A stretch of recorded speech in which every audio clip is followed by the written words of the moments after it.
we all know who you are, but I'm going to have to ask you to spell your name and pronounce it for me. Jim Karygiannis, J-I-M, Karygiannis, K-A-R-Y-G-I-A-N-N-I-S, Member of Parliament, Scarborough-Agincourt. Okay. So, you know, the rumblings are out there that we might be going to an election in October. I would say that we're probably going to be going to an election within the next week. Mr. Harper was trying to find an excuse why he wants to go to an election. He claims that this is a dysfunctional parliament. But you know what? If it was such a dysfunctional parliament, wouldn't it have been a dysfunctional parliament when we started in June, after we got out in July and August and September? Or is that trying to hide that he can't win the by-elections? Well, what are your thoughts on that? What do you think? I would say that he knows clearly that there's a challenge. He knows clearly that the green shift that we had over the summertime certainly is starting to take off. He sees Mr. Dion starting to do better. And he's saying, well, before they start doing any better, let me pull the plug. I think he's edging for a fight. He was edging for a fight a long time. And unfortunately, he cannot anymore use this as an excuse, well, put up or shut up. And this time around, we're going to put up. We're not going to back down, and we're not going to just walk away just thinking that Mr. Harper can do this. Okay, let's be. What do you believe your party's chances are? I think we got a pretty good chance, but everything is up for grabs.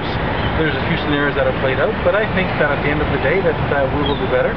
And there's a possibility that if we don't do a majority government, which I'm very optimistic about, we will probably have a minority Liberal government the next time around. Okay, but I gotta ask you. Let's be honest. The polls out there say that Stephen Harper is seen as more of a prime ministerial material than your party's leader. Well, let's not forget what Mr. Harper has done. Mr. Harper has taken a country that was functional, started totally dysfunctional. He took a budget and he took a country that had a surplus. We're in a deficit mode right now. He took people that were, he took an immigration system that was working and he turned that into shreds. We've got waiting times to have the votes that are growing. We have people that are not happy. We have an economy that is going down the tubes. I mean, this election is the economy. Okay. Period. Full stop. But then why? I mean, again, I'm going to have to ask you this. Despite all that, why is it that the polls indicate that Mr. Harper is seen as more prime ministerial than Stephen Harper? If you watch the polls, and especially the party polls, you got them going neck and neck, and that's been all along. The polls that Mr. Harper is doing better. He pulled the plug a long time ago. He knows that he's got no room to grow. He knows that this year the economy is going to be bad, so he says, you know what, let me take my chances.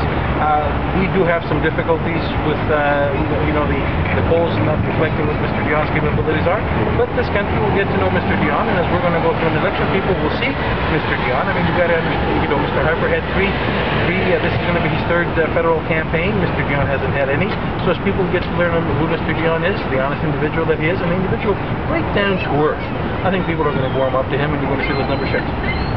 Okay, because it seems that, despite party policies and whatever, history or decisions that have been made by the current government, it seems that voters still go, they vote for the leader as opposed to the party. Or do you see it the other way? I see that the voters vote for a particular party. The history of that party, if you look at the Liberal Party and you go back to Wilfrid Laurier, you go back to the days of Lester B. Pearson, you go back to the days of Trudeau, Chrétien, Martin, those are the leaders that people are looking into.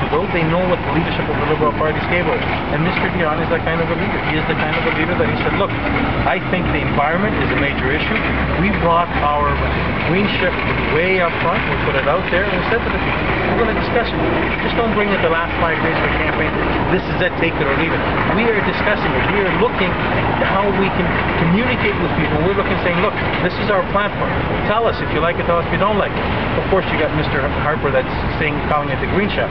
The only shaft that we got here is Mr. Harper not caring about the environment, and the only shaft is that in 50 years, we're going to be, right now, we're boring the environment of our children. That's the only shaft that's happening. The Conservatives are the only shaft. Okay. Thank you for your time. Thank you.